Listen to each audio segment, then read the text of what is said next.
Kafka, one of the most profound and enigmatic writers of the 20th century, is often considered a key figure in existential literature. Although his work received little public attention during his lifetime, it has since gained monumental importance, influencing not only literature but philosophy and art. Kafka's unique exploration of alienation, anxiety, and the absurdity of life transcends the boundaries of traditional literary genres, creating a space for a variety of interpretations.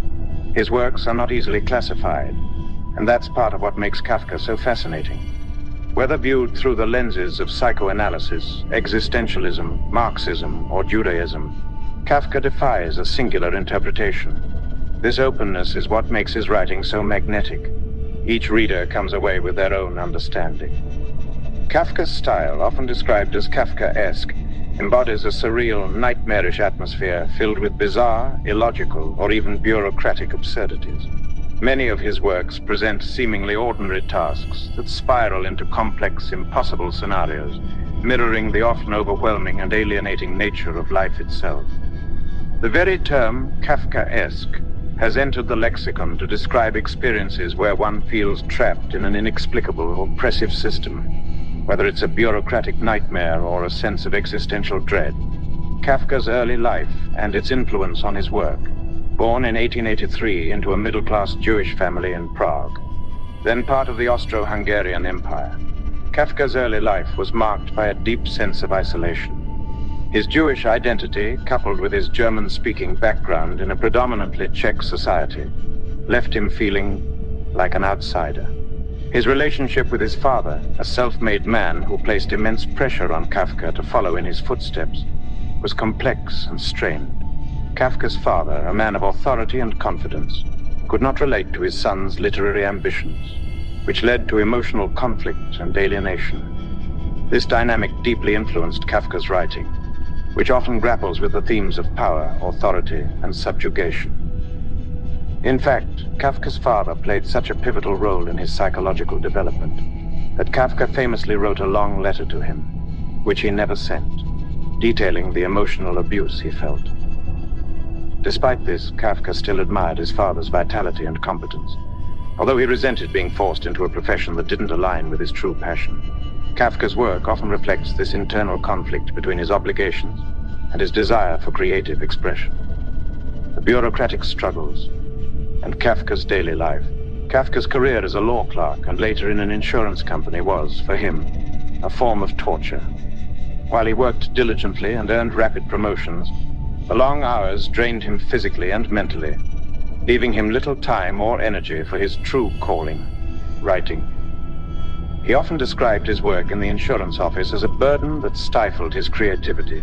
In fact, in his story, Poseidon, Kafka imagines a sea god who, overwhelmed by administrative paperwork, never gets the chance to enjoy his natural abilities, an allegory for Kafka's own life. Kafka's struggle with his office job and his writing was one of the central tensions in his life. Writing was, for Kafka, a way to survive. It was a form of prayer, a means to cope with the intense alienation and dissatisfaction he felt. At the age of 29, Kafka experienced a creative breakthrough, producing The Judgment in one sitting. This dark story of a father condemning his son to death marked a pivotal moment in Kafka's self-realization as a writer, Kafka's health struggles and final years. Kafka's personal life was plagued by health issues, including frequent migraines, insomnia, and later tuberculosis, which eventually led to his death in 1924 at the age of 40. He was often in a state of physical and emotional distress, at times contemplating suicide. Despite his illnesses, Kafka continued to write prolifically, though much of his work remained unpublished during his lifetime. He even instructed his lifelong friend, Max Brod, to destroy all of his unfinished work.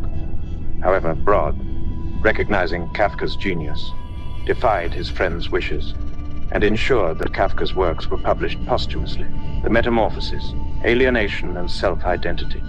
One of Kafka's most famous works, The Metamorphosis, published in 1915, explores the theme of alienation through the character of Gregor Samsa, a traveling salesman who wakes up one morning to find himself transformed into a giant insect.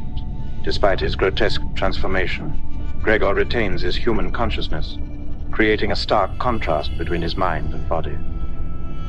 Kafka uses this absurd scenario to explore the crushing isolation that often comes with modern life, particularly in a world driven by work and obligation. Gregor's transformation is symbolic of Kafka's own feelings of alienation and disconnection. He's already estranged from his family before his metamorphosis, and his transformation only amplifies this alienation. His family, initially concerned for him, soon becomes repelled by his new form and begins to neglect him, viewing him as a burden. The story ends tragically with Gregor dying in isolation, but it also presents a subtle critique of familial relationships and societal expectations. The Trial, the absurdity of justice and bureaucracy, another of Kafka's major works. The Trial, 1925, delves into the absurdities of legal and bureaucratic systems. The protagonist, Joseph K., wakes up one day to find himself arrested by mysterious men, though he is never told what crime he's accused of. Throughout the novel, Joseph K. struggles to navigate a confusing and oppressive judicial system, encountering a series of bureaucrats who offer him no clear answers. Kafka's portrayal of a faceless, oppressive system that wields power without reason mirrors his own experiences with bureaucracy and authority. The novel explores themes of powerlessness, alienation, and the futility of seeking justice in an irrational world. The Castle, a distant authority. Finally, The Castle, Kafka's incomplete novel, presents another exploration of bureaucratic absurdity. The protagonist, known only as K, arrives in a village and attempts to gain access to the mysterious castle that governs the region. Like The Trial, The Castle is a story of an individual attempting, in vain, to navigate an incomprehensible and indifferent system. The castle represents an unattainable authority that never fully reveals itself, leaving K in a perpetual state of confusion and frustration. Kafka's legacy, the intersection of tragedy and comedy. Despite his personal struggles, Kafka's work contains a surprising amount of humor, often a dark, absurd kind of comedy. Kafka himself was known to have a great sense of humor, though it was most apparent among his close friends. His writing often combines elements of tragedy and comedy, reflecting the complexity of human existence. As Max Brod, Kafka's friend and biographer, noted, Kafka's comedy is always interwoven with tragedy, and the struggle for identity and meaning is central to his work. Kafka's works may not offer clear answers or resolutions, but they capture the essence of the human experience, the tension between our desires, our limitations, and the often incomprehensible world around us. His legacy as one of the most influential writers of the 20th century endures, and his works continue to provoke new interpretations and insights into the nature of existence. Franz Kafka's works, such as The Trial and The Castle, explore the inescapable, dehumanizing force of bureaucracy.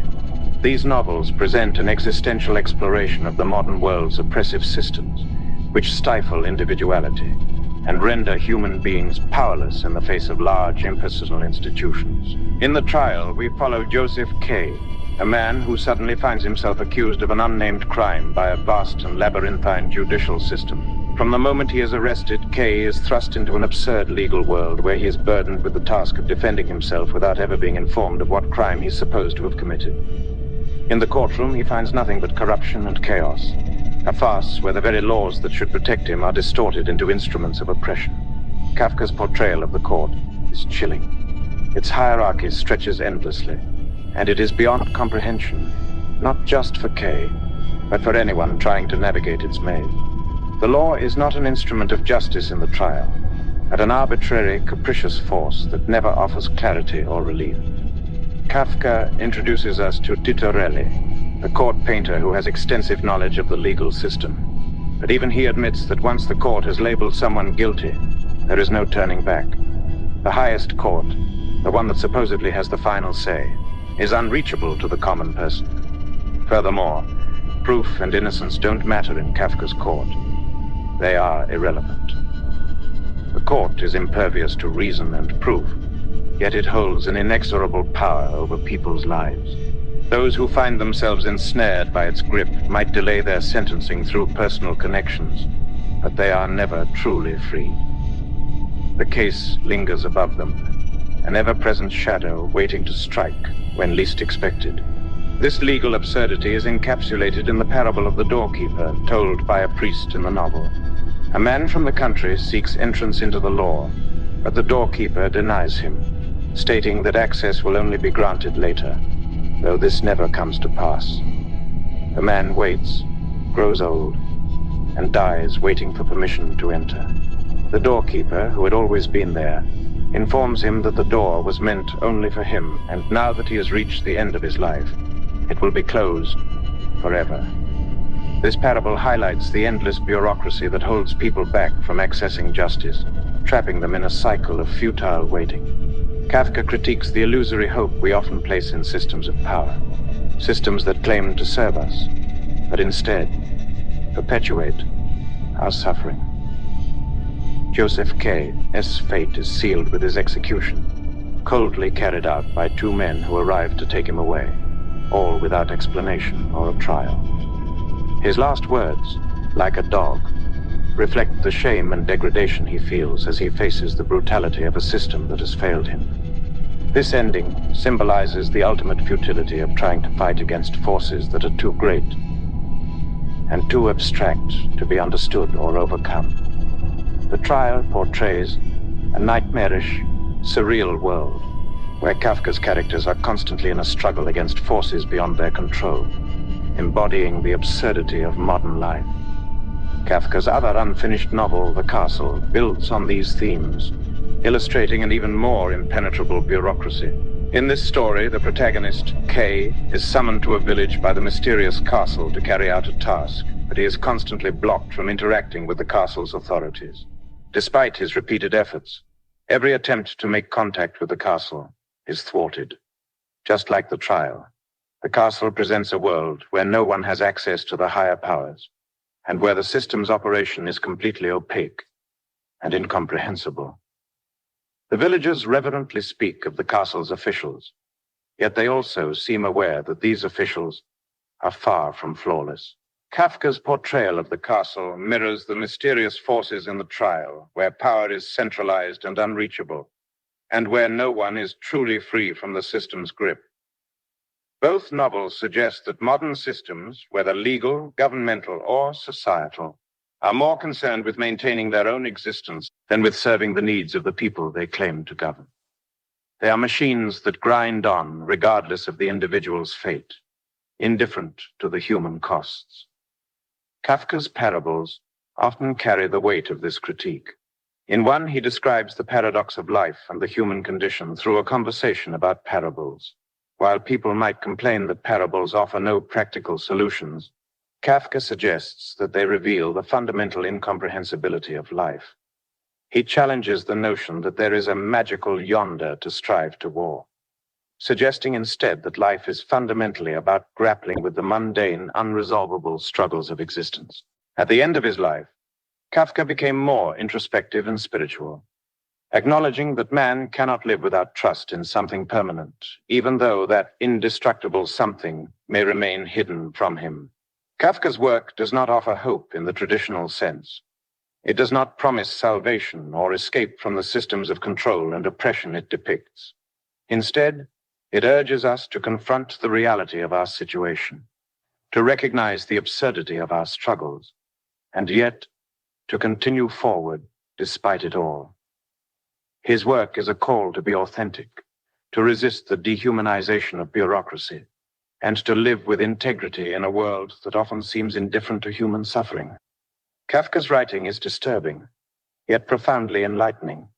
It teaches us that we must confront the world as it is, full of contradictions, struggles, and systems that are difficult, if not impossible, to navigate. In a world where many feel like cogs in a machine, Kafka's characters show us the price of submission to such systems and the value of remaining true to one's humanity, even if that means confronting the impossible. As Kafka said, if the book we're reading doesn't wake us up with a blow on the head, what are we reading it for? We need books that affect us like a disaster,